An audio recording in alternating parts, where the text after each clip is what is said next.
This episode of the Music Production Podcast is brought to you by my new Ableton Live pack called Chillstruments. Chillstruments contains 70 Ableton Live instrument racks made with samples of Teenage Engineering's OP1 synthesizer. I use the 10 synthesizer engines of the OP1 to create these laid-back, relaxed, soothing sounds. There's 70 of them. They're all racked up into Ableton Live instrument racks with effects and controls that allow you to customize each sound to fit your production. If you're looking for some more mellow sounds, something to create some soothing music, maybe ambient music, or just a little touch in the background that's not too aggressive, I really think these sounds are great. There's 70 of them. There's a lot of diversity: bass, piano, pads, strings, winds, lots of cool sounds, lots of possibilities. You can get it at my site, brianfunk.com, and if you join the Music Production Club, you can get this for your October download for just $6, as well as about $100 worth of really cool stuff that will help make your music production sound even better. Check out my site, brianfunk.com. Hello, everybody. Welcome to the Music Production Podcast. I'm your host, Brian Funk, and this is the show where we talk about all of the things that go into making music. And today, I'm very excited to finally get a chance to talk to Julie Covello, who is also known as DJ Shakey, and she is behind the Warper Party here in New York City, which is, it's got to be one of the longest running electronic shows. It's open, it's very welcoming, it's visuals, it's audio. There's 2 stages. I've done a couple of them myself in the past, and the community is super cool. And I think that does have a lot to do with Julie, because she is super cool and very welcoming and friendly and nice and into the community, musician, DJ herself. So I'm very excited to talk to you, Julie. Welcome to the show. Hey, thanks, Brian. This is really cool. And thanks for giving a shout out to the Warper Party. We established that in 2005. And this December, it's going to be 14 years. That's so cool that we've done this event. And it's for live electronic musicians. And it's sort of like an open mic, except instead of just going there and putting your name on a chalkboard, you sign up in advance. And then we make a schedule with 2 stages. And people can come and just do whatever it is that they do. We don't audition anybody. It's just kind of do your thing. And it's incredible to me how much talent that we have coming into that event. And at this point, we've been doing it so long that it's known by people in other states and other countries. And when they come to New York, they sign up to play. So just about every event, we have one artist that's from out of town. And that's really fun. And not only that, but some of the people who have been regular performers at the Warper Party have moved to other cities, and they've started Warper Parties or similar events in their town. So I initially started the event with Matt Moldover, which probably some of you know. And then when Matt moved to the West Coast, he started Love Tech with Rich Trapani. And then we also have a Warper Party in New Zealand. There's one being started in Vancouver, which I'm really excited about. And we had a girl who used to play a Warper Party move back to Russia, and she started a party like ours in Russia. So that's all really exciting. And I wish that there were more offshoots of the Warper Party. So if anybody feels like starting one, just hit me up and we'll show you what to do. Yeah, that's incredible. That's worldwide now. Yeah, it's pretty cool. Actually, we've been meaning to have offshoot parties for a long time, but now people are starting to really take it into their own hands. You know? Yeah, it's really cool. And like, playing music can be tough, to find your niche, to find your people. And then sometimes it's very competitive. And I've played in bands and played shows where it's almost like the other bands are your competition. And that's never fun. But like, it's always nice when the bands get together and realize that, the rising tide kind of raises all ships. And the Warper Party is just such a cool example of all these people who are there, they're there to play, they're there for the music, they stick around, they watch, they participate. Yeah. It's a great community and a great vibe, and it's a tough thing to find. And I think you've done a really awesome job making it what it is. Well, back in 2005, I was just beginning to use Ableton Live as a live performance tool. And, I'm a professional DJ and I throw events frequently. So, of course, as soon as I got into Ableton, the first thing I thought of was, let me try to bring some people together also to do it, because, I didn't want to do it in isolation personally. Plus, I was enthusiastic about the potential for the software and the movement. So it just turned out that when I put the word out, there was a lot of people that were already involved with this movement, and they didn't have any place to perform. So all these people came out of the woodwork, and immediately they were attracted to the fact that there was a place to go and a community that they could join to, as opposed to, just being in their bedroom. And it just exploded from then, and it's really amazing how much has changed since 2005, because back in 2005, you didn't have an APC 40, you didn't have all these controllers for stage performance. There really weren't any controllers for stage performance at all. We were taking studio controllers and modifying them to be better suited for stage performance. Like, we were enlarging the keys and removing the keys and putting textures on the knobs and textures on the buttons, and using keyboards as percussion instruments instead of for melodies. And that was really exciting. And I took a lot of photos and video at that time of the early days, and kept taking video and photos all the way up until now, and there's been trends along the way. There's been, 8-bit was a big thing for a while. And that was really interesting, especially since for live performance, they were just using these little small setups. And so they would compensate for that by jumping around or wearing crazy outfits, so that they still had a stage show. So whenever the 8-bit performers would be on stage, they would have a really interesting and dynamic stage presence, since their instrument was so tiny. Right. Like the Game Boys, basically. Like the yeah. There's just something about this big. Mm-hmm. But then they would wear these crazy outfits and jump all over the stage, and they really compensated they really compensated for the fact that their instrument, this sounds funny now, but their instrument was small. Not what I mean. But now it's interesting. We're going through a really interesting trend now, where I would say a good 1/3 of the people that we are on stage at a typical Warper party are using hardware synths or modular. And we, years ago, we would never have a modular artist, like never, for years and years and years. And now we have many people bringing in modular synths in like several suitcases, and they take up multiple tables.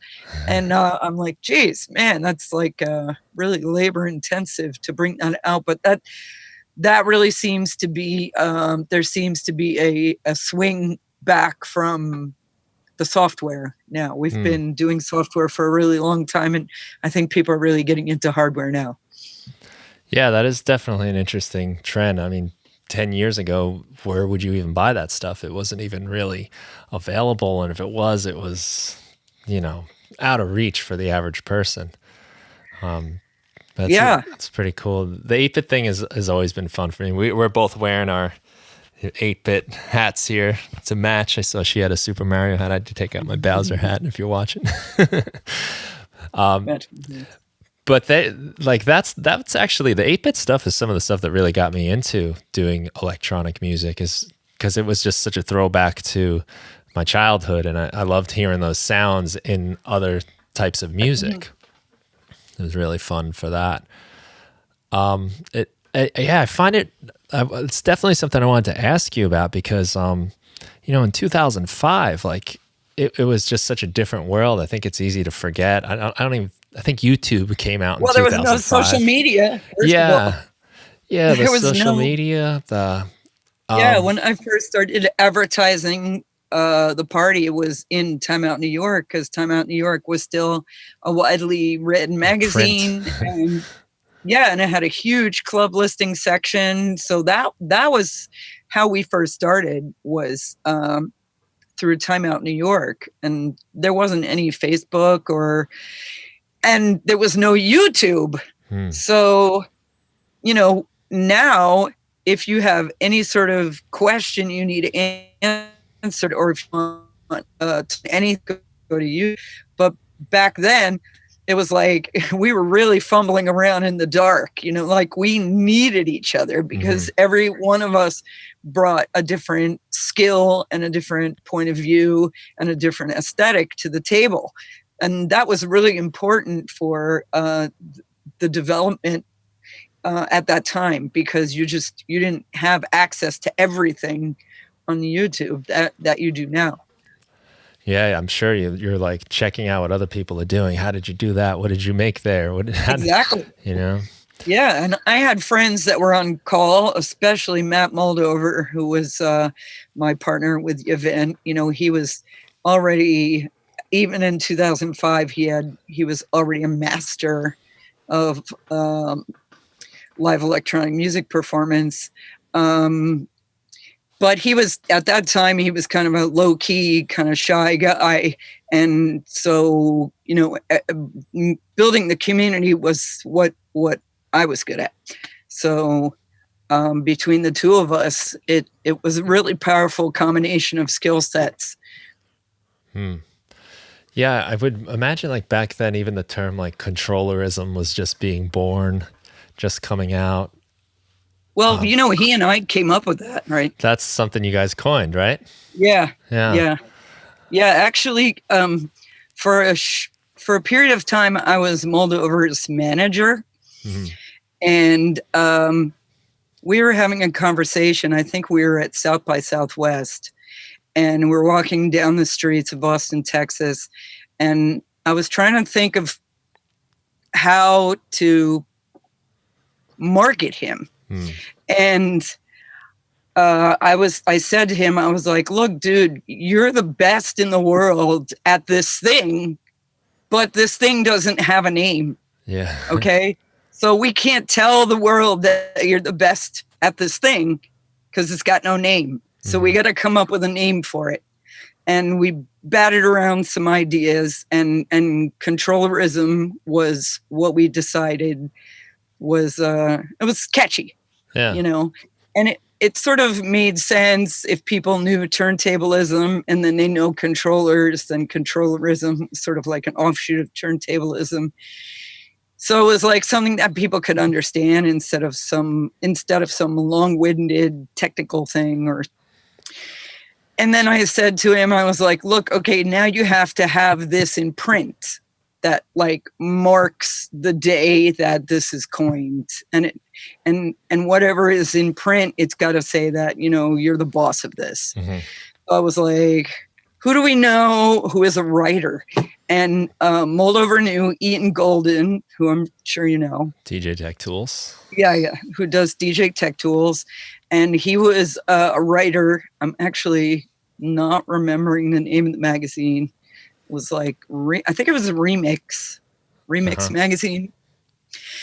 And so Moldover called up Ian Golden and said, hey, Ian, I've got this movement called Controllerism that I want to introduce to the world.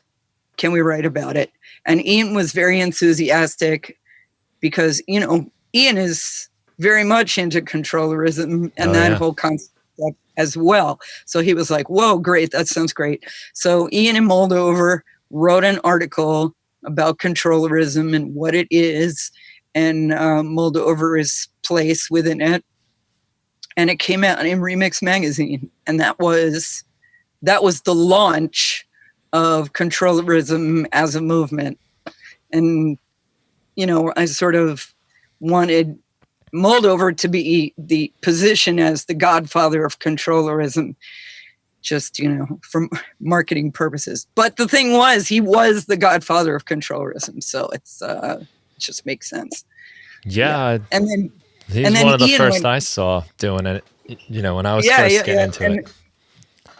And then Ian just did, he worked hardcore for controllerism for years, and especially with DJ Tech Tools. And so he took that concept and he really ran with it.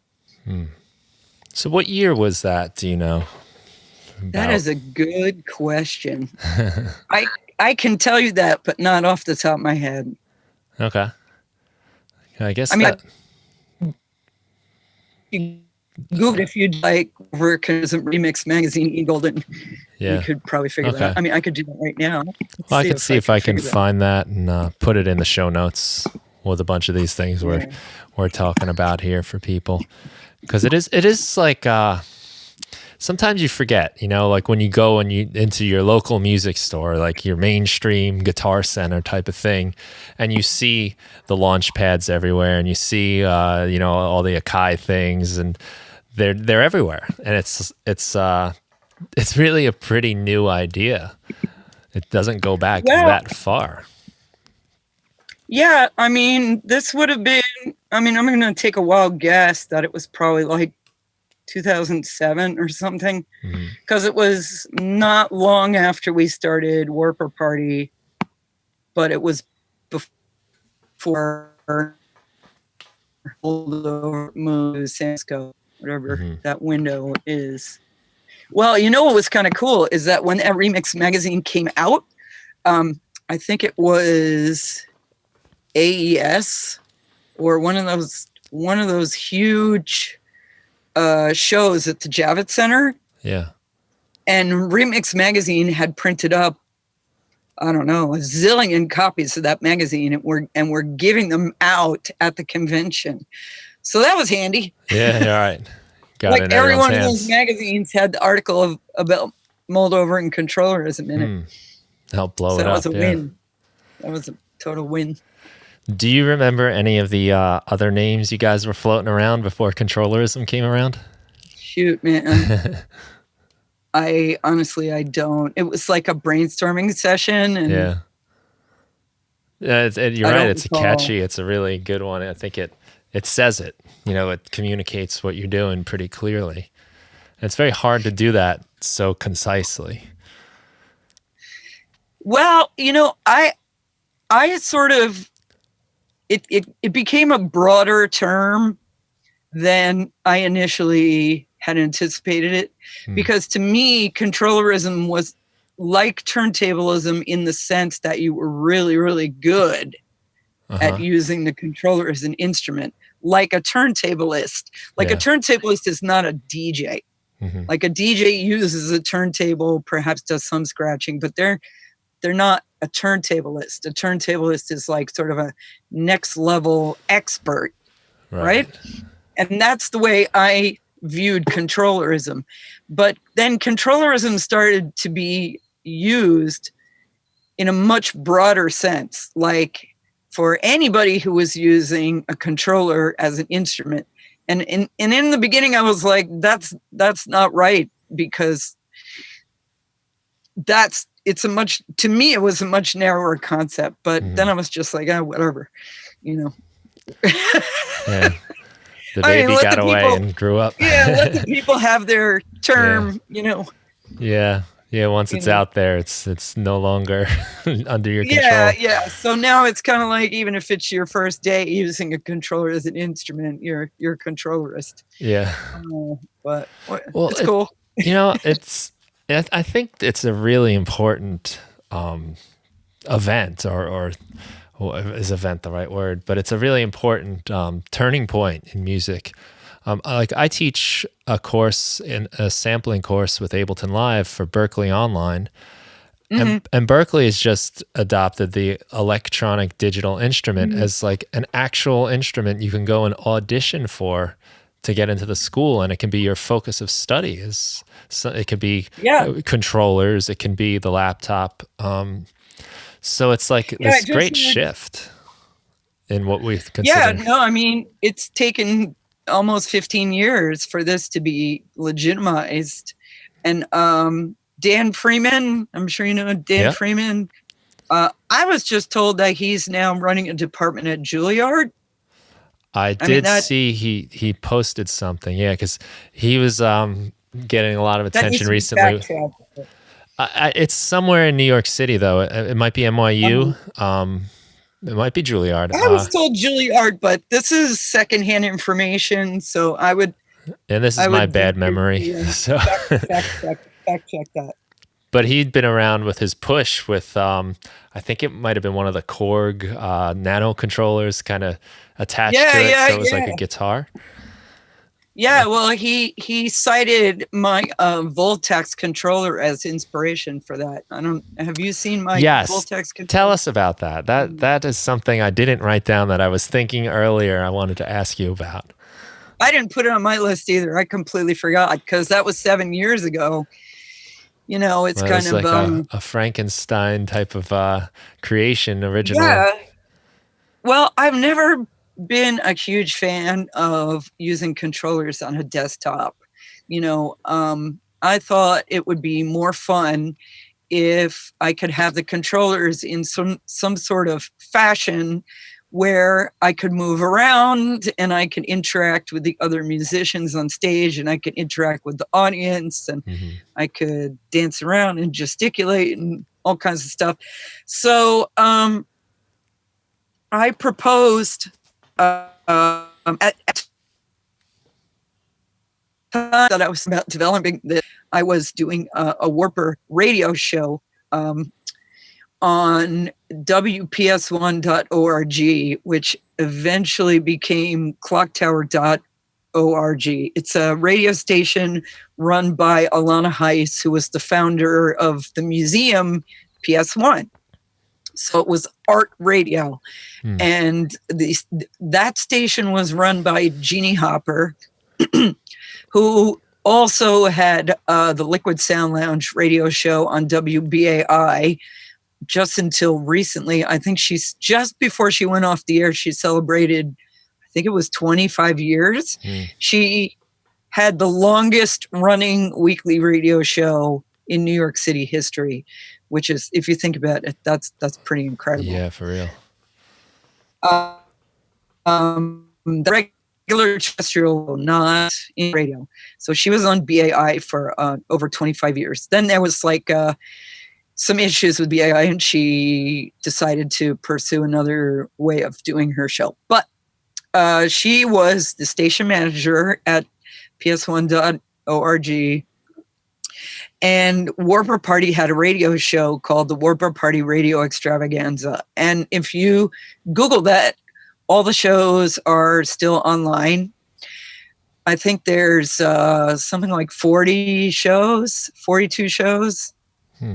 And it was an hour show, and we would have a musical guest on that was a live electronic musician, and we would do a brief intro, and then the artist would do a performance, then we'd talk about it, then they would do another performance, then we'd talk about it. And there's some really interesting shows up there, some incredible artists, and they're all talking about their rigs and what they're using and how they're using it. So it's a real, it's a real archival series of what was going on in terms of tech and philosophy and aesthetic at that time. Anyway, I was doing that show there, and I proposed to Alana Heiss was speaking to the Jerome Foundation about some grants, artists in residencies along with some grants. And she proposed myself as an artist to be an artist in residency at the Clock Tower Gallery, which was done, I think it was done on Franklin Street, and a grant for me to develop this guitar-shaped controller. So I got the grant, I got the artist in residency, and for a few months, I set up a studio at the Clock Tower Gallery. And I mean, it was just spectacular because there were lots of other artists in residences there. And there's also a gallery, and there's all these creative, really enthusiastic people involved with the Clock Tower. And I got some money. I bought, I think it was a couple, maybe $2,000 from the Jerome Foundation. And I bought some controllers, and I made this sort of crazy Frankenstein controller guitar that was shaped like Jimmy Page's double neck guitar. Like I had two necks with two different controls. You know, you got to make it look cool, right? Yes, over the top and exciting. Yeah, and I performed with that for a while, and I really enjoyed it. At that time, one of the biggest obstacles I had was that I wanted to have a mouse located on the neck of on the guitar itself. Because even though the Voltax, I called it the Volt axe like a guitar, and volts like electricity. So Voltax, even though the Voltax was mobile, I still was tethered to the computer, and I still needed to mouse to a certain extent to cue things up, and I've had a foot pedal to trigger things also. So yeah, I had a mouse on the guitar, which was probably the most challenging thing, because mouses always are employing gravity. I mean, at that time, this was 2012. We didn't have there's different mouses now, but at that time, every mouse used either friction or gravity. Mm-hmm. And that was really difficult for me to deal with. So I ended up with this trackball with all these straps on it, and it was very weird, but it worked. And then I also, with the help of my friend Mark Allen Johnson, who also goes by the name of Mojo Video Tech, he created an eyepiece that showed my computer screen.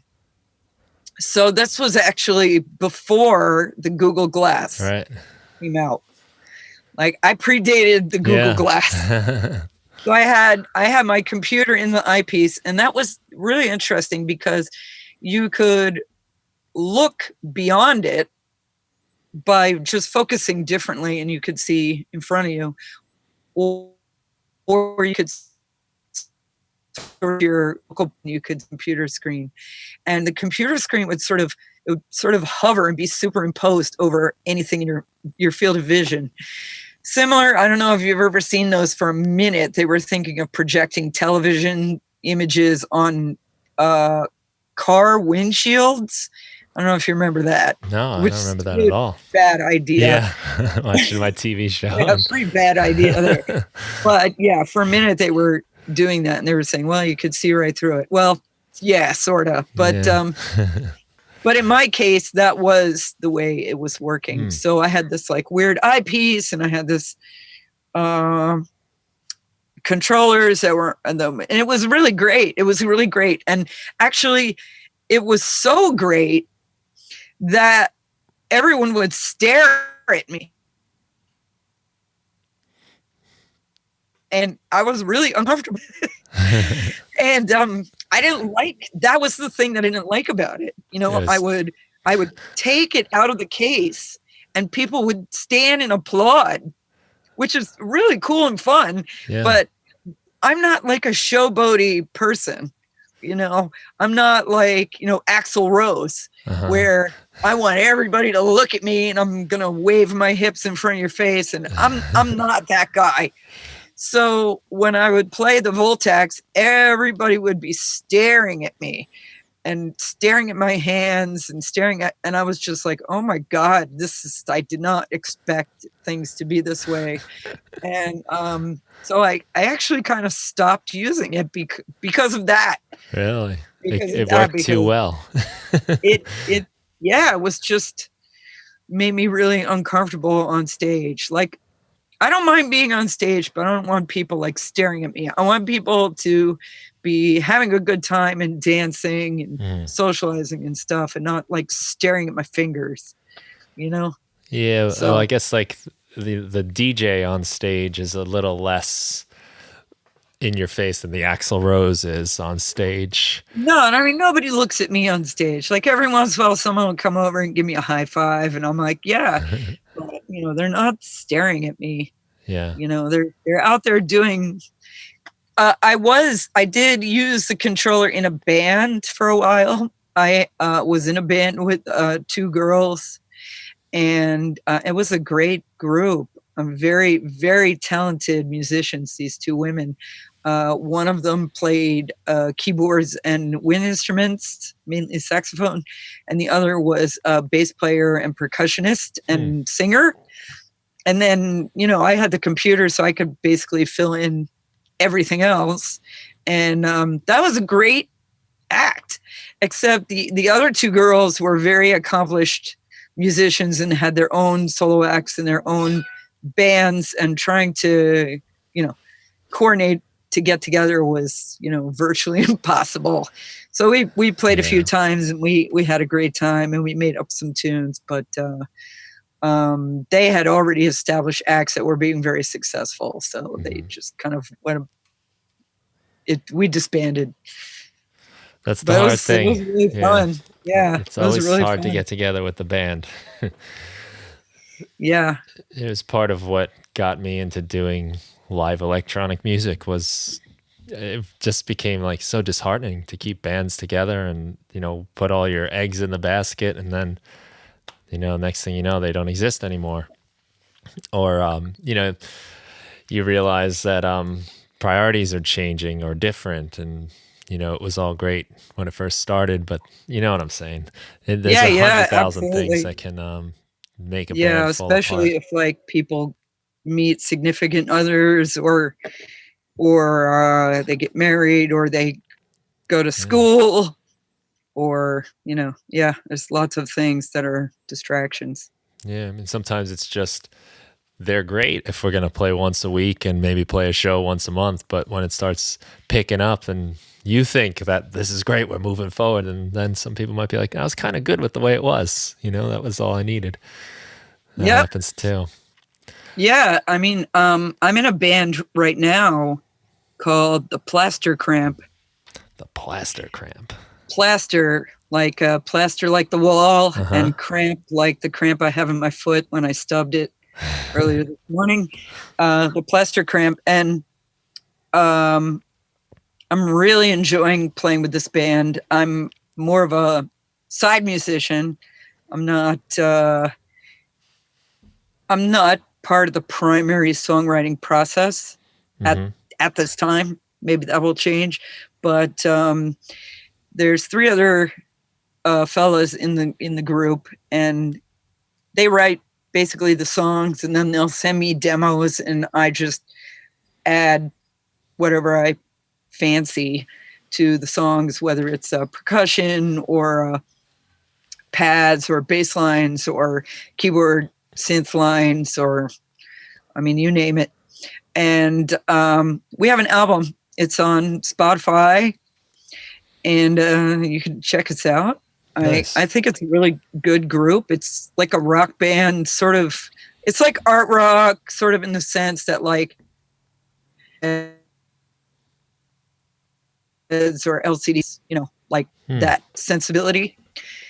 You even got some music videos. I think we just have a new music video out. I just saw it. Let me see if it's on YouTube. We'll put this in the show notes as well.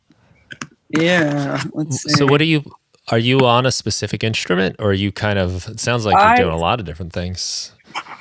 I use a computer and controllers. Nice. And Okay, you're not using the Voltax. I'm not. Yeah, I'm not using the Voltax. Oh, yeah, I know.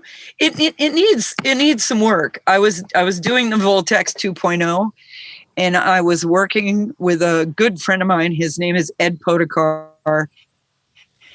And Podekar is a master instrument maker, and my original Voltax was just made out of foam core and duct tape. And although it worked very well, I figured I probably should make like a real one. And so Ed helped me do some construction on a new one, and we created one out of aluminum that could be taken apart, because one of the issues with the Voltax was that I couldn't put it in a carry-on bag. Okay. Now, I wanted to do that so I could travel with it. Right. So the Voltax 2, you could unscrew it and you could take it apart and sort of fold it so that it would fit into your typical carry-on, which was really important.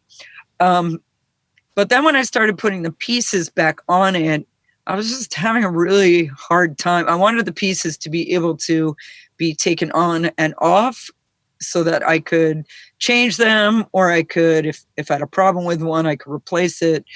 And I just had so much trouble trying to create a way to take the pieces on and off that I performed with them a few times, and the pieces would fall off while I was performing. It was very comical. Oh, no. It's very comical. There was one time when I was playing on stage and I had some friends holding the pieces of the Voltax together as I played.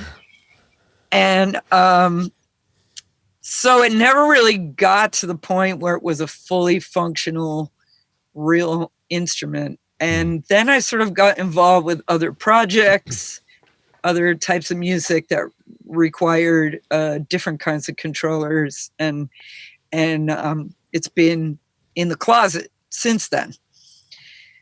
But I could take it out. I could fix it up. I think about that, especially with this group with the plaster cramp, because that would fit right in with their aesthetic. Yeah, so I'm looking on YouTube. There's many things that people could watch. There's several videos.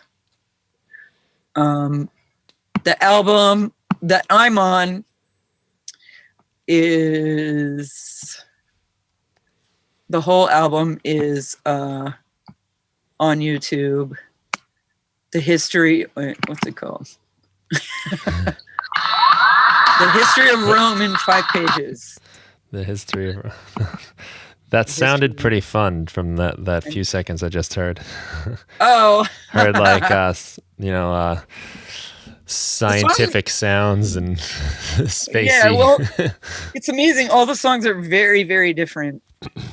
Some of them are very noisy and ambient. Some of them are like pieces of dance music. Mm-hmm. Some of them are like epic rock ballads. So, I mean, that's fun. It keeps it interesting, and I'm sure it like expands the types of venues and events you can do, kind of fit in or stand out depending on what you want to do. Yeah, well, when we do shows, people like get into it. They dance and stuff. It's that, and we dress up. That's one of the things I really like about the group, is that we have like matching outfits. We craft our own outfits, like jackets and jumpsuits and headpieces. And nice. Sometimes we do some stage decor. Uh-huh. It's fun. It's very creative. It's fun. And the guys are really into improvising. They do a weekly, I think it's internet radio. I think it's called, on Brooklyn radio, it's called Improbable Confetti. Improbable Confetti. So every week they go on Brooklyn radio and they do an hour that's completely improvised from top to bottom. And I've joined them a few times in those sessions. I think I've played probably 3 times with them. And I like to improvise too. So, yeah, I mean, there's just a lot to that act. Yeah, it sounds like it. It's multi-dimensional. And I always like when there's some sort of like cohesion with the look of the band, whether it's similar outfits or something. I like when I can see the people and be like, that's the band. That's definitely the band right there. Like you can just tell. And Yeah. rather than just regular people in their regular clothes, I just think that's a fun dimension to the show. I totally agree. And I'm a crafty costume person since I was a little kid. Like, I mean, half of my closet is costumes, and like I make my own stuff, and I have wigs and all kinds of weird necklaces and light up hats and everything like that. So like for that to be part of the band as well, that suits me perfectly. But yeah, what you were saying is like all these guys have day jobs. So and I work on the weekend. So we usually end up performing like Tuesday, Wednesday, Thursday locally. And I mean, I think this group could be, pretty personal. They have jobs creating music for a living. One of the our drummer, he creates music for video games, cool. And he's got a degree in musicology. Like it's a real solid bunch of people, and I think this group could really go far. But we're doing all these other things too. It's like really to be successful as a musician, you really kind of got to have no strings attached. You got to be able to like just go on tour for a year and like not worry about your girlfriend or boyfriend and not worry about your kids and not worry about your, I mean, some established, I have friends who are professional DJs and they've got a wife and kids and a house and everything like that, but they're already established. I mean, when you get to that point, you can be that way, but when you're, on the come up, you gotta have a lot of freedom. That's what I've seen. I think you're right. I think it's way more of a commitment than most people realize. I mean, I'm really committed to it. I'm a full-time DJ. Like I don't have a day job, and it's still difficult for me because I get bookings, and then the guys will say, "Can you come and do this gig with us?" And I'm like, "Oh, I got a booking a weekend already." It's I mean, you got to feed your face and pay your insurance and rent and stuff, and that I don't know. You either got to let all that slide, or you got to have your mom's paying for you, or something to so that you just don't have to worry about that. Yeah, I believe it. That sounds cool. I'm excited to check the band out, though. Let me know what you think. You know, it sounds like a lot of fun. And they're great guys too. They're super duper nice, and we make jokes constantly, which is really important to me. I think probably more than anything else, I like jokes. Jokes number one, music number two, dancing number three, then cheese. Cheese. Well, it's so important to have a good hang. Like you said, if you're gonna make a band work, you have to spend a lot of time with each other, and you have to enjoy each other's company. And without that, I mean, that's really tough. Right. It's like, why really? I mean, I really, really like these guys. They're very, very sweet people, funny, decent. And in terms of creativity, they give me the demos and then I put tracks on them and then they just mix them down. They're not like, Shakey, we don't like what you did here. Or, you know what I mean? They're like really super open. And strangely enough, they approached me to be in this band. One of the band members, Mason, gave me a phone call and he was like, "Hey, Shakes, give me a call. I want to ask you something." So I call him, and these are friends of mine, but like I don't, we don't like have dinner together and hang out together. Like they're kind of like part of the community, but I don't know. At that time, didn't know any of them really well. And he goes, hey, no, we were wondering if you wanted to be in our band. Like, they've been established for a long time. They have music videos, they have albums out. And I was like, well, that sounds really fun, but I don't play anything. I'm not a musician. Like, I consider my live electronic music to be more like an extension of DJing, you know, in a way. It's like being a producer of music, but with like leeway. Mm-hmm. You know what I mean? Like, some of the stuff I do on stage is sort of like mashup-y stuff, and then other things are like songs I've created like a producer, but I'm kind of tweaking it on stage. Yeah. Okay, I'm not like a musician who's like playing the guitar and like creating the whole thing right there. So I was like, I don't really, you know, usually what I play is just something I've already made and I'm kind of tweaking it. I'm not like a guitarist. He was like, well, I'll tell you what, just bring your rig to the rehearsal studio and we'll just see what happens. And I'm like, okay, but usually when I play something, I've already created it. It's already clips and recorded sounds and recorded melodies. And I'm like, I just, you know, I don't just like go somewhere and play. There's nothing to play. Like, I have to put input into the software and then configure, you know, how I'm going to play it, what knobs, what effects, like what tracks. So I was just like, all right, fine. So I just took like a set of some random thing I was producing that just already had clips in it. And I just showed up with that. And kind of like, you know, making pads with lots of reverb and echo and hitting keys and the space bar to stop and start stuff and you know, just pulling sounds out of my ass, basically. And at the end of the rehearsal, they were like, that was awesome. You're in the band. And I was like, all right. I was like, fine, I'll be in the band. So cool. I don't know. Well, I just started. Knew you would have an idea. Then once I started contributing to the songs, then I had actual material that I was playing along with what they were playing. And yeah, I don't know. Honestly, I still feel like I'm winging it, but they like it. The crowd likes it. It sounds good on the record. So I guess it all works out. You have that like intuition, I guess, you know, you just kind of feel it and let it go, let it happen. Well, you know, I mean, I have for many years been a DJ and I have done a bunch of producing and remixing.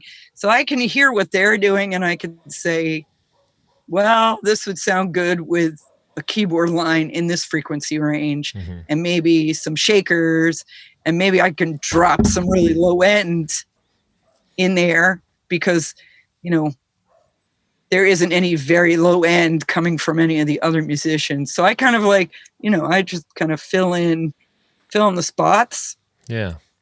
Or I'll hear a song and I say like, I think this would be a really good dance music piece, but it needs a little bit like some kicks and some bongos or something to like really make it a dance piece.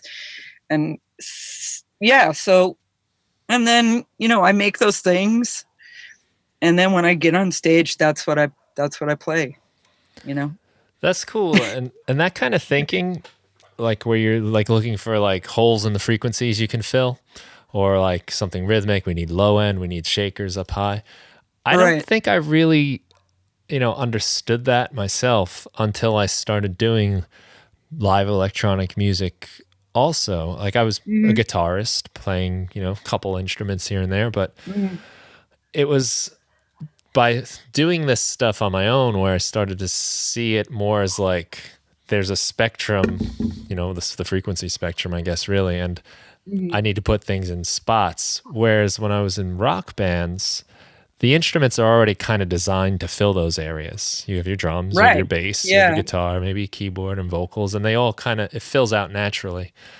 But when I started doing the electronic music, especially with Ableton Live and trying to perform, I realized like I can't have 700 things in the bass frequencies. I can't do this. And it just totally changed the thinking. And I don't think that's something I really had a grasp on. So it's interesting to hear you approach it that way, because you obviously have like the entire world of sounds to contribute. So you have to kind of look for what's missing. Using a computer and controllers, I can literally contribute any sound. And, you know, and I mean, the guys are really good songwriters.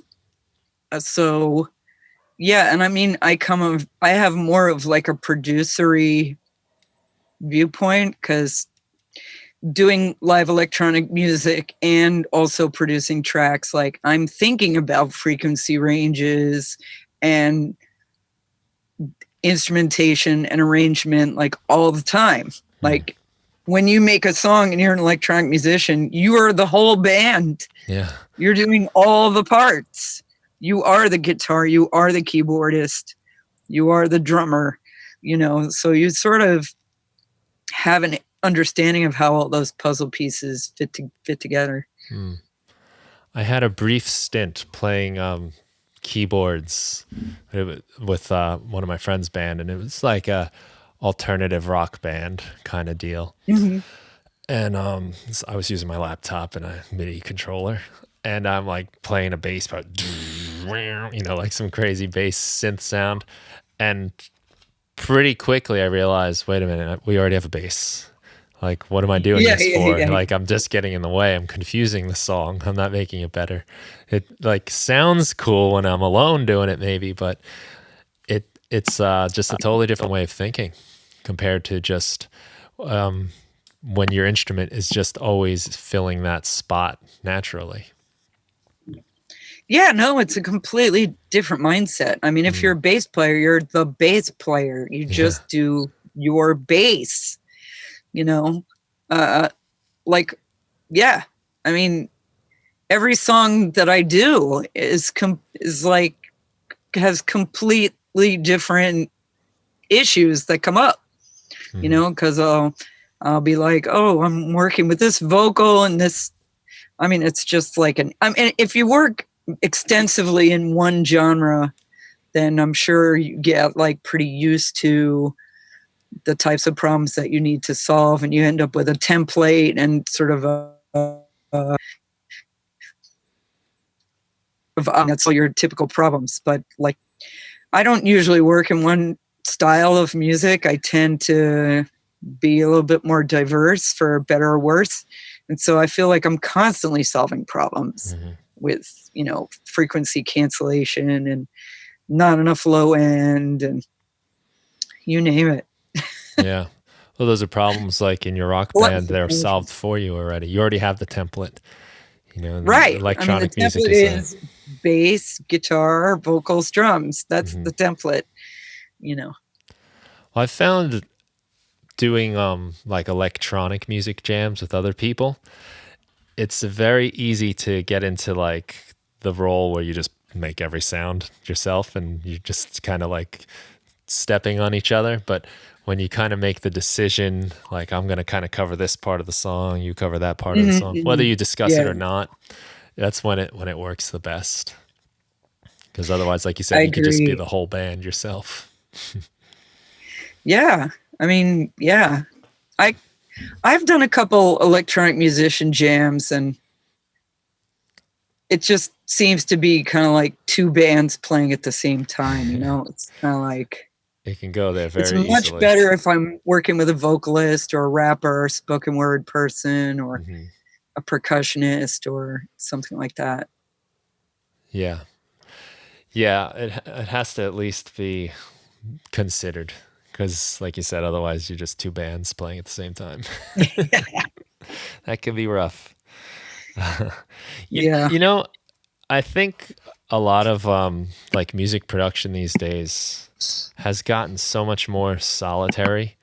over the years? I mean, it used to be, if you go back far enough, if you wanted to play music, you needed other musicians. You needed to play together. That's kind of how I grew up. If I wanted to, like, even before I had like recorders to do it, like you needed a friend to play guitar with if you wanted to do certain things. Yeah. And now it's become stuff you can do all on your own. I mean, you always see people now playing guitar and they got their loop station, they beatbox something, and like they're a whole band all of a sudden. But I think something that's really cool about your story in general, from, you know, all the way back, is that so much of it comes out of community. And it seems like in every part of every story you're telling me, there's a person here, a person there, a group here that kind of came and rounded everything out and brought it together. Well, I'm a very social person, so I like to socialize. And if I'm going to be involved with something, it's probably going to be social to some degree. And I mean, to an extent, that also holds me back, because to really be successful as a producer, you need to sit alone in your room and work on stuff. And I'm not a huge fan of doing that. I'm not. I like to hang out with friends, and I like to party, and I like, you know, that's me. So it's like really like sitting down and really working on a piece of music is kind of like pulling teeth for me, which is why I have several other bands too. And we all have tons of music. I probably have 5 hours of music on 5 different bands, you know, and none of it's recorded. Because I just don't like doing that, man. I don't want to sit around and record it and like mix it down. Ugh. Yeah, there are definitely tedious parts, and a lot of the fun is in the moment of creation, and you're doing it right now, and it's happening, and we're looking at each other, laughing and smiling because it's sounding fun. Yeah. Well, I gotta meet that person who is really excited about mixing stuff down. Yeah. And I know they're out there. I gotta employ them. They're probably in your community. You're probably booking them at the next Warper party. And stuff. And then all of a sudden I'll have like 7 albums out. Yeah. Yeah, I think that's a cool thread I see in your work, is that community and that togetherness, because it is you know, to do anything for as long as you've done this, the Warper Party, and get people together is an impressive accomplishment. And I think it's really been an important part in just the development of the entire idea of what electronic and live music is these days. Yeah. When you back in 2005, like, it was rare to see a laptop on stage. It was unusual. And I can even remember when I first started doing my live sets, and I would always play with other rock bands because that was my community. And I'd come out with a laptop in like probably 2009 or 10. And it was like, what are you doing, you know, with that thing? And now the rock bands all have laptops, and there's a guy with Ableton Live or some kind of virtual synth going. Yeah. It's just funny how that has evolved in a really short period of time. It's just like a blink of an eye. Yeah. Well, I mean, I think it was Ableton 5 or 6 when I got started. And I think the software itself made some huge strides. That was like around when MIDI was added, I believe. In those spheres, actually, I was more attracted to it. Yeah. I mean, I remember at one point somebody told me that the new version of Ableton had sort of become like as good as Pro Tools.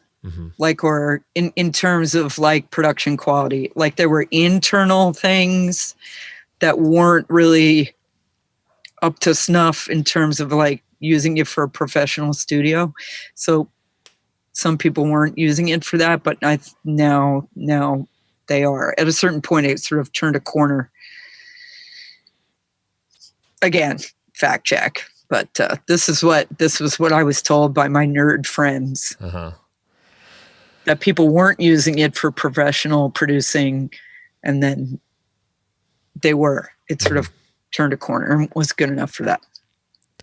Yeah, and I think there is some truth, like feature wise and editing wise. I mean, even recently in 10 they did a lot of new features for editing that makes it a lot more smooth. But I think there's some folklore too on the internet about like there are people that say like, you can hear that this was made with Logic. It's like, what? Really? Like, I don't know. I can't tell.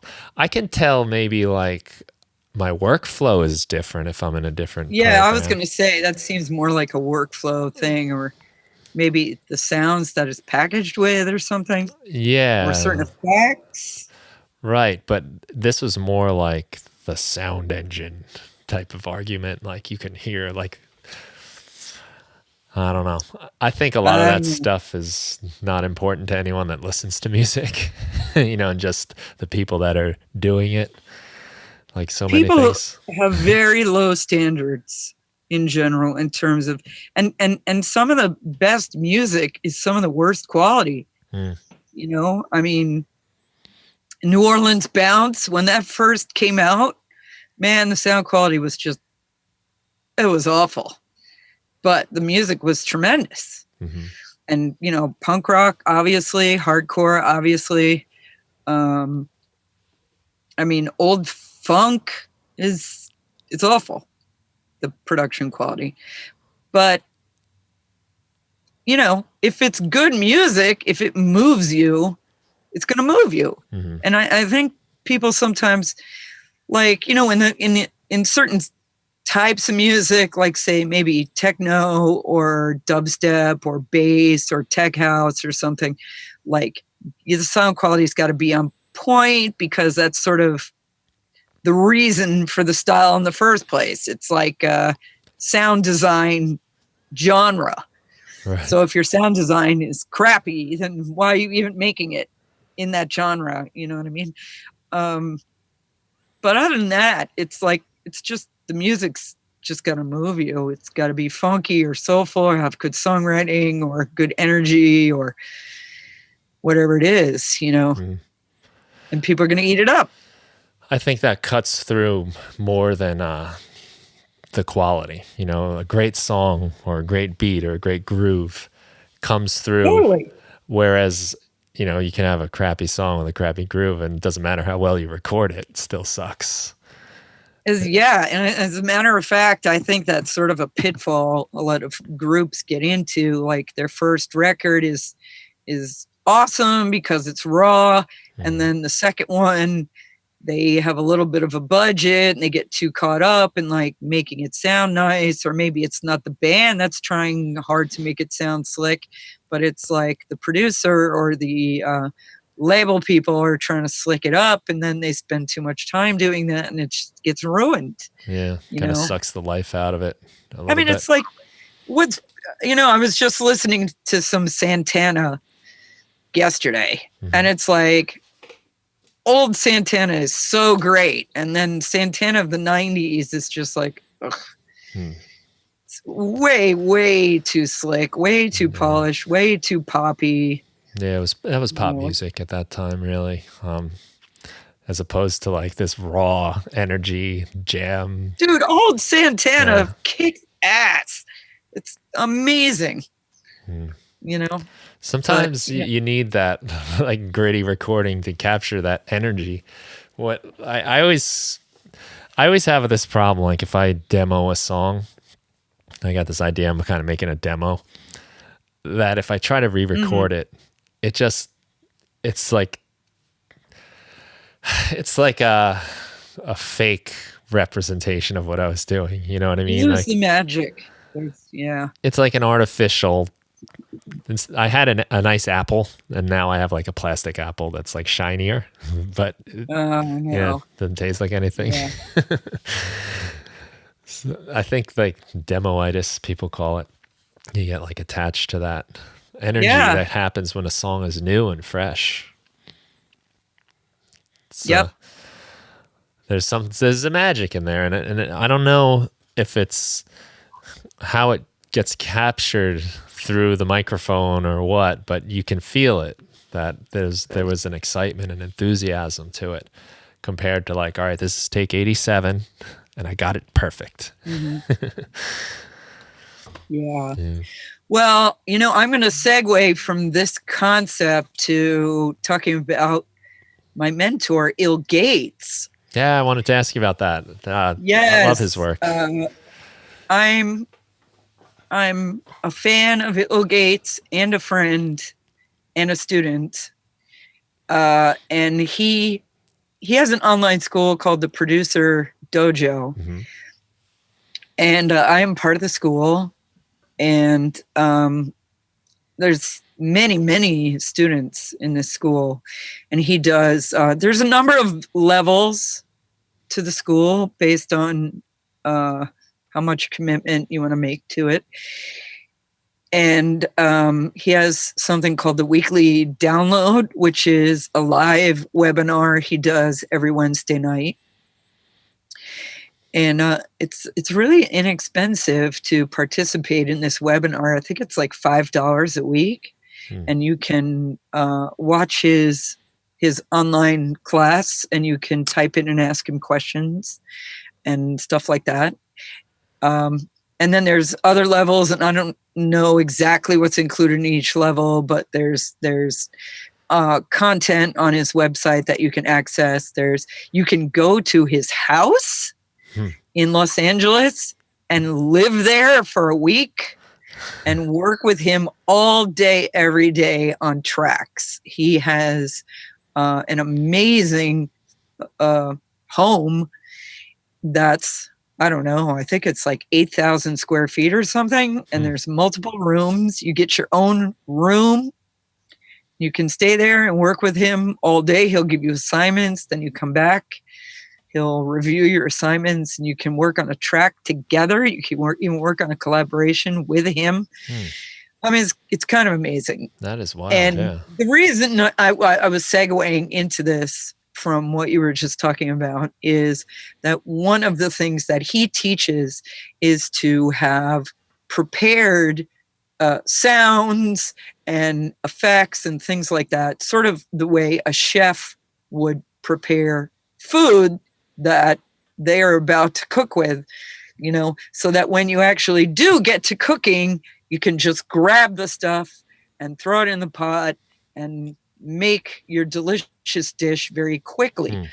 And that's sort of his philosophy about making a piece of music, that you want to have lots of choices, lots of components, effects racks, mastering racks, mastering chains and stuff like that, ready to go. So when you sit down to make the magic, you can make the magic very quickly, like sort of the way you were saying with when you make a demo, you make it really quick and it's got this sort of freshness to it.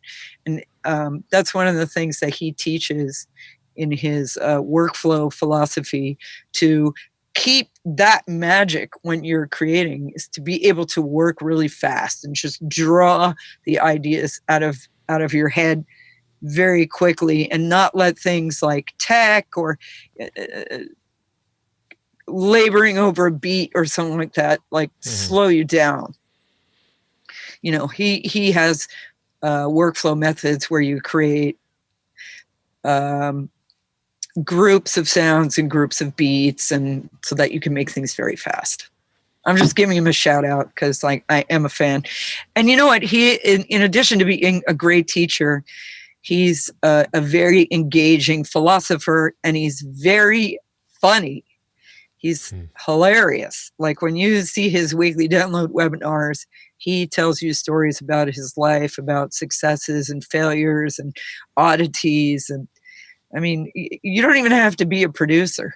You can just watch his weekly download webinar for the entertainment value. It's sort of, I don't know if you've ever listened to Alan Watts. Oh yeah. Or Alan Watts, the philosopher, where you can just put him on and listen to him all day.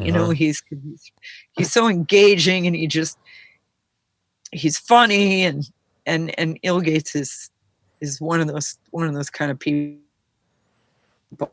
Yeah, I think I have like a 20-hour like audiobook. Bob gets in. Yeah. So I just wanted to give him a shout out because he deserves it. He's a big part of my life as a producer. Like every time I sit down to produce something, I'm thinking about things that I learned from Ilgates. Yeah, I've always loved his work and his philosophy too, especially. Years ago, he had videos, the Ill Methodology. Those are great. We've been sent some emails back and forth to do a podcast. It hasn't happened yet. I know he's super busy, and especially if he has people coming to live with him for a week, that's quite a commitment too. But I love that idea. He's got a new baby too. Yep, I saw that too. Yeah. 10 months old.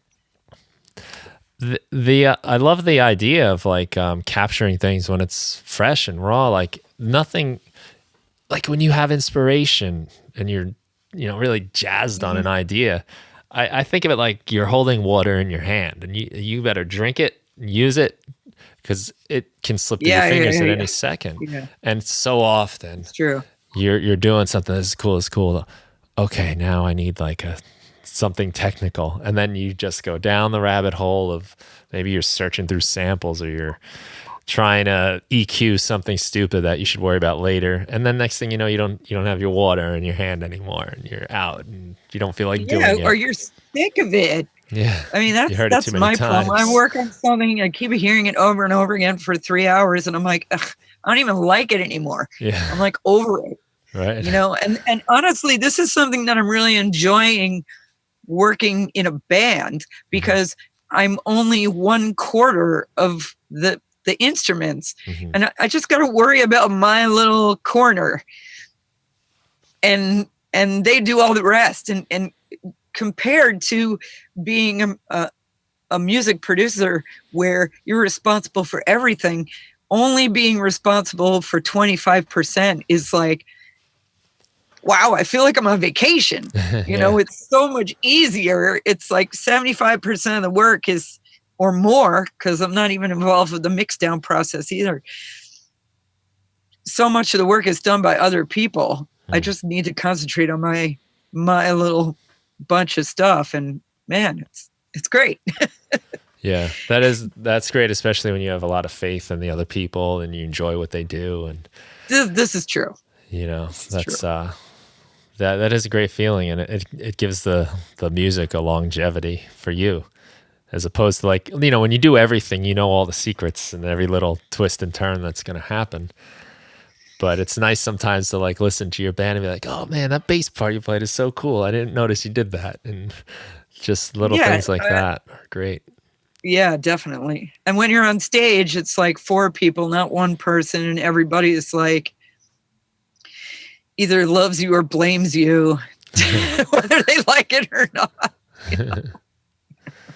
Oh yeah, having the other people on the stage is so cool. That's it's nice to see your buddies there and you're all doing it together, and that's something I always missed, going doing things alone. Sometimes you're like, where are the other guys? Well, I want to, respect your time, and I guess it's Wednesday night. You probably have a class to go to soon, right? Yeah, there is a class. I mean, the weekly download is on at 10 p.m. On the East Coast, because it's on at 7 p.m. on the West Coast. Okay, so that's cool. Wednesdays, I also like to go. There's a local roller disco. Oh, really? So I usually head to the roller disco from 8 to 10 and get a little exercise. I also DJ at this roller disco every once in a while. Super duper fun.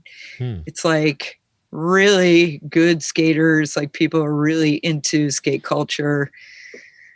Not like, and it's for adults. It's not like a bunch of little kids screaming and Little birthday throwing parties cheeses at each other. Yeah, no birthday parties with balloons. Yeah, so it's really enjoyable. I'm going to try to hit the skate night tonight from 8 to 10. But other than that, I've got a lot of DJ gigs coming up. It's Halloween weekend. So I'm playing Friday, Saturday, Tuesday. My band's playing Wednesday. Got something like 5 or 6 gigs coming up next week. It's bonkers. Do you have a place where these are listed where people can go check it out? I know like it's the New York area. There's probably someone in New York listening. I usually play at all different spots doing different things. Mm-hmm. So if somebody wanted to know where I am and what I'm doing, probably the best thing to do would be for them to follow me on Instagram, which is djshakey.com, which is letter D, letter J, SHAKEYDOTCOM. Right. I post all my stuff on there. I'm going to be in New Jersey at the Green Room this Friday, and then I'm going to be playing a fantastic party in Washington, D.C. called Mezzo Crezo. It's going to be multiple floors,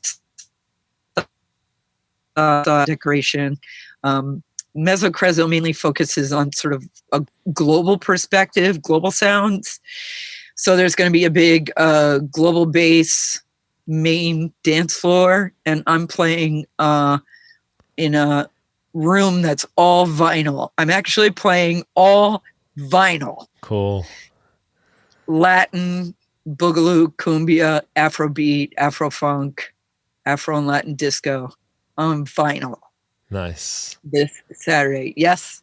I have that whole world too. My whole vinyl world. Although I frequently play with these folks with digital also. Mm-hmm. And then I don't know if you're familiar with the Ecstatic Dance Party. I'm playing the Ecstatic Dance Party in New York City on Tuesday, the 29th. That sounds like a good time. I'm going to be in Richmond, Virginia on New Year's Eve for the Party Liberation Front. That's going to be all heavy bass on New Year's Eve. Yeah, so you got your work cut out for you. So that's djshakey.com all spelled out on Instagram. Yep. Shakey with an E. Yeah, Key. Yeah. That's cool. Yeah, that's my story. I like to play festivals. I'm just going to throw that in. If anybody wants to hire me to play a festival, vinyl, digital, live electronic music. I work with a woman who does yoga nidra. Oh, cool. I don't know if you're familiar with that form of yoga, but not specifically. Yeah, she leads people in sort of like I don't know how to describe it, but it's real spaced out. And I do live electronic music accompaniment for her. So we have about an hour and 15 minutes of a guided yoga nidra session that we do at festivals too. That's cool. That is like something I've kind of been interested in getting involved in, like maybe reaching out to a local studio around here. Can I do some like ambient music for your yoga class? It's really fun because I look at it as like in a sound design perspective, and also to enhance what the woman is saying. Like she tells me, like she has an outline of the journey that she's going to lead people on, like different parts of their body, different things that she's going to talk about in terms of visualizing, all these different things.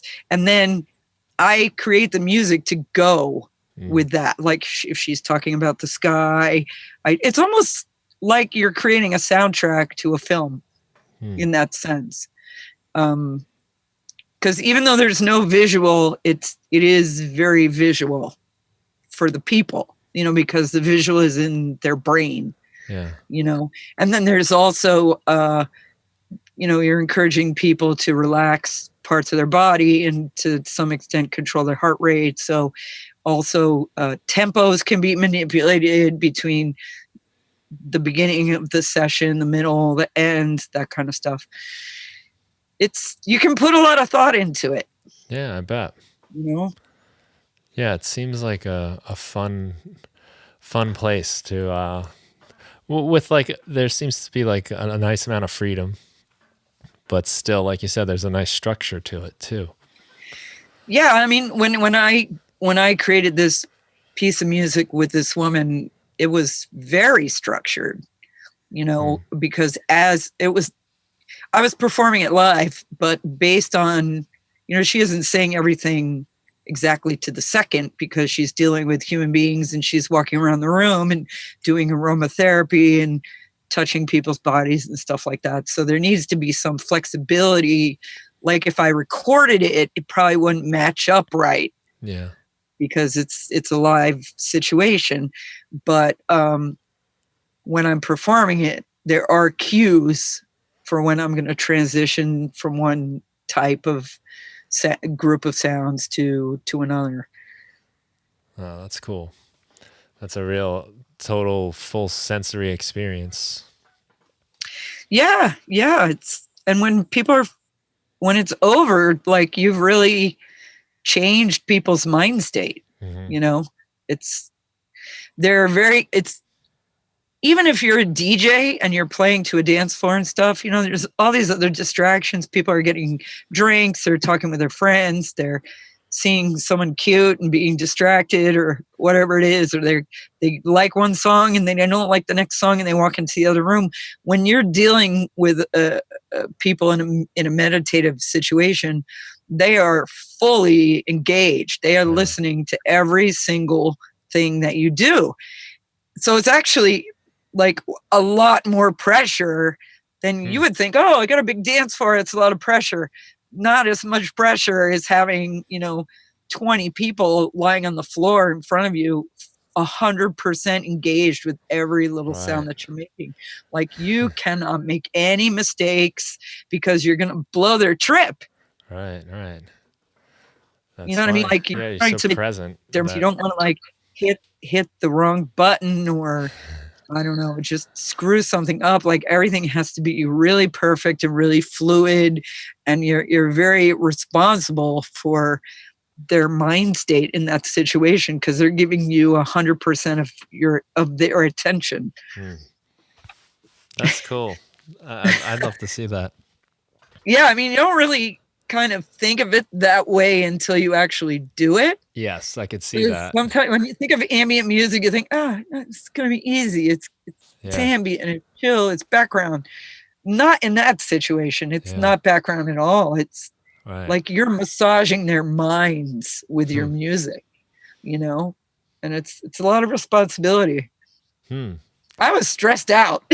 I could see that. I actually like the way you put it, that because, you know, you're at the bar, the club or whatever. And like, you know, people are halfway there. Sometimes they're not hardly even know you're up there in a lot of cases. Halfway if you're lucky. Yeah. You know, but when these people are going to be real present, they're focusing on everything. They're really paying attention. They're tuning out distractions. Yeah, they've put their mental state in your hands. Their brain is in your hands. It's a great responsibility. Yeah, it is. And when I was doing this at one festival, there was a generator. It was a rather large sound system, which was great. But there was a generator, a very large generator powering the sound system, and it was making this rumble. You don't really notice it until you lie on the floor. Oh, you feel the vibrations. And then you're like, wow, this is really rumbling a lot, because, you know, the sound travels more through the wood than it does through the air. And I was like, oh man, like I'm fighting this rumble, you know, the whole time. I was just really self-conscious of it, but I don't know, you know, we just did what we had to do anyway. Make do, yeah. But you don't even think about that, you know, until you're there, and you don't even know it's rumbling until you lay down on the floor. Then you're like, oh, wow. You never know what you're going to get, right? You never I know. don't know. That's the fun I know. of it. This is part of the reason that we do Warper Party is, I mean, it's fun and everything like that, but you don't know how your show is going to go, no matter how much you've practiced it at home, in front of the mirror or in your bedroom. Until you get on that stage and you do it, you don't know. You don't know. You know, like with the Voltax, I didn't know everybody was going to stare at me. Yeah. So I got on stage and everyone was staring at me.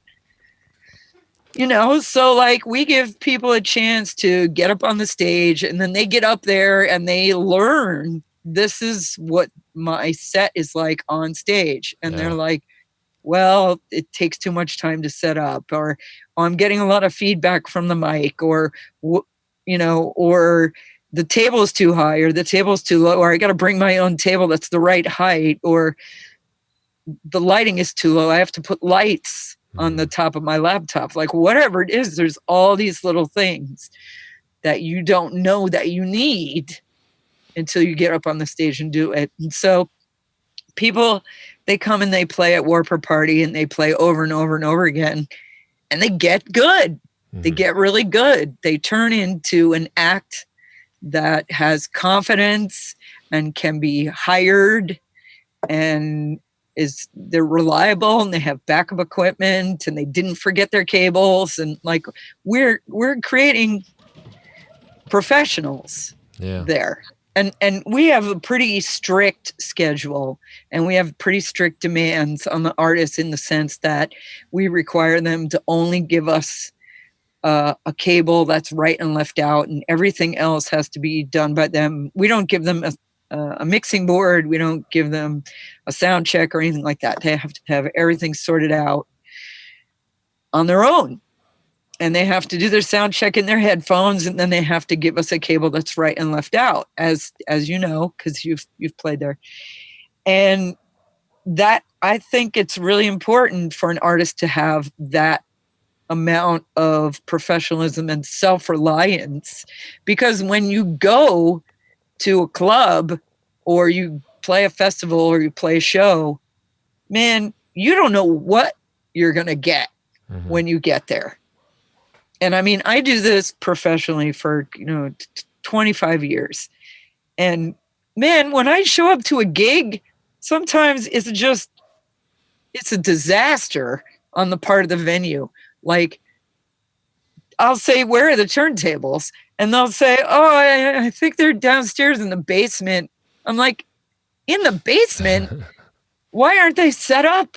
Yeah. And then I'll be going downstairs and digging through boxes, and there's these old dirty turntables, and the ground wire is broken, and they don't have any head shells, and there's corrosion in the tone arm, and like, you're kidding me, right? So it's after you've just been in that situation enough times, that you want to be totally self-reliant as much as humanly possible. Because if you have any expectations of support from the venue, 9 times out of 10 you will be disappointed. And you may not even be able to play. And not being able to play, you're disappointing your fans. You don't have your creative expression. You might not get paid. It's bad if you can't play. So I don't know. I expect nothing, and most of the time that is what I get. Never no support whatsoever from the venue. But I bring all my own stuff, and everything is totally fine. I've had my share too. You go and that's the kind of we want. What's that? I'm just saying, I hear you 100%, because I've had my share of surprises along the way. Only one of the speakers works. And it's like, wait, what? Yeah. No, exactly. Exactly. I always bring with me a cable so that I can take a stereo signal and make it mono. Yeah, that's something I had to learn that. Right.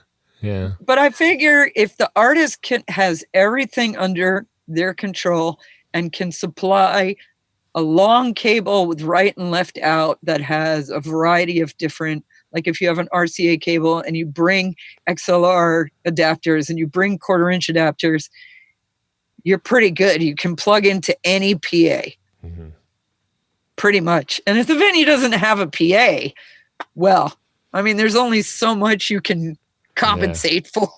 Yeah. It's true. I know. You know, it's something that really struck me with like doing live electronic music was how much the crowd in the room plays a role, because a lot of it's pre-recorded. A lot of it's the same exact thing you did at home when you were practicing. When you're in a band, you might say, well, we couldn't hear each other, or I didn't play so well, or this happened, that didn't happen, I was sick, or whatever. But it's like pretty much the same every time you play it. But the experience is still wildly different depending on the crowd, the venue, the PA, the whatever, the space, the room you have, the amount of, you know, area you can set up in. Like everything is so different. And I was really surprised as I got into it that as much as so many of the things that made a good show for the band, of course, are the band and all that, but so much of it is all the other factors. And when you have the one thing that's the constant, which is your live set is more or less the same every time, and still it's wildly different. It's pretty, it's just surprising. For me, I was shocked because I kind of had it in my head like, oh, it's always going to sound the same. It's always going to be this, you know, I can count on that, but you can't.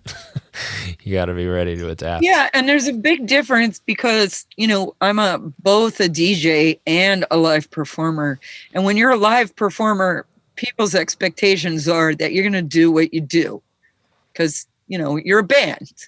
You have your own songs. You're going to play your own songs. But when you're a DJ, they don't think about DJs that way. They don't think about DJs that way. They think about DJs as servants, as like, amuse me. Right. Okay.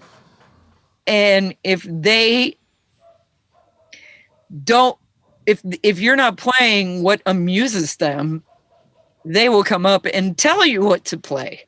You know, like usually if you're in a band, unless you're a cover band where you're playing all Bruce Springsteen songs or something, and the fan comes up and says, can you play Thunder Road? That kind of makes sense. But if you're a band, most people aren't going to randomly come up to you and ask you to play a Rihanna song. But they will do that if you're a DJ. Yeah. Even if what you're playing is Afrobeat. Right. You could be playing Afrobeat and someone will come up and say, play Rihanna. Like there's just a completely different mindset, you know, that you're like a jukebox and you should be able to play anything at any time for the customer. And, you know, sometimes that is the case if you have a client, like if you're playing like a corporate Christmas party. Yeah, okay. But not if you're playing at certain types of clubs where people are hiring you for the music that is your forte or, you know, that kind of thing. Yeah. But it doesn't stop people. No. Hey, I've been yelled at in bands to play this or that. And there's always someone that yells out Freebird, you know. Like well, that doesn't count though. That's a joke. But still there's still it still happens. It's that's the the variety you get when you play live, I think, and that's part of the excitement, you know. Did you know that Matt Moldover has a Freebird button on his controller? Did you know that?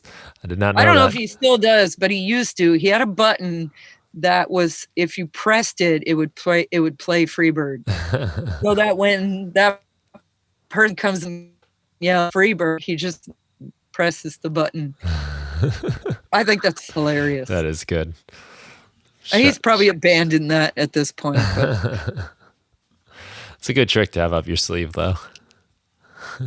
I think it's very funny. Yeah, he's a funny dude.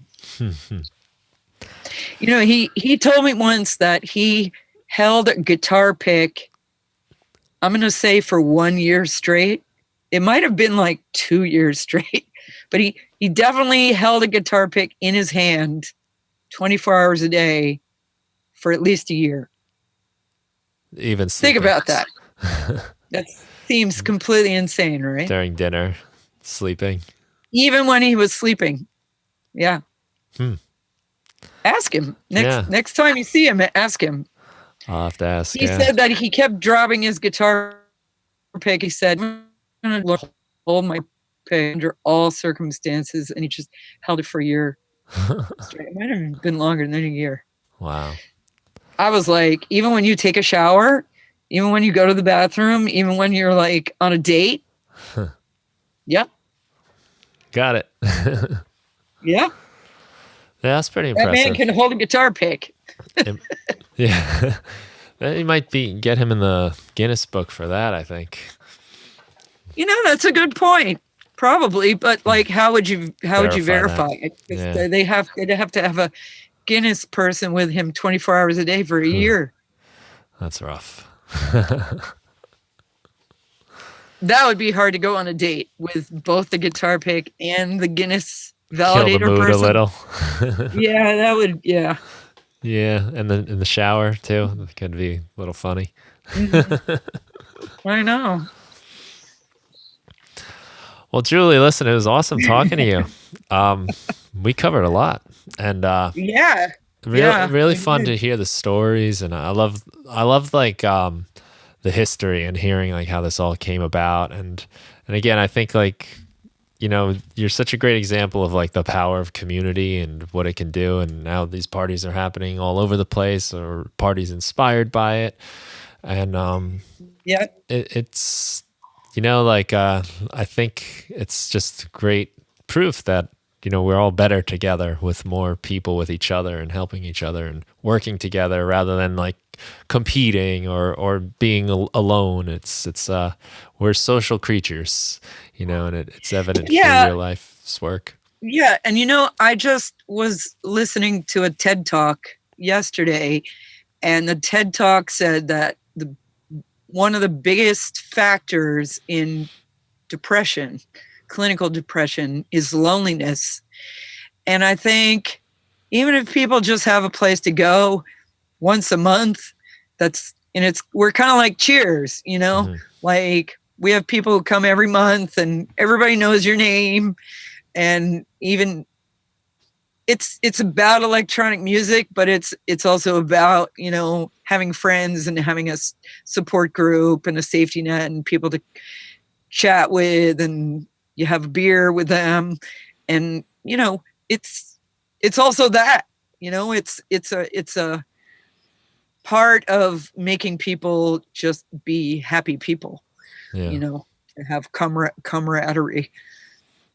Yeah, I think you're right. And, it's only so fun to do this stuff. Like you said, doing your work on your own, it's like, it's nice to show and to share and to interact. It's a big part of the whole art movement that people do. I think it's a way to relate to people and connect. So yeah. And I mean, cool. how many of us get rich and famous anyway?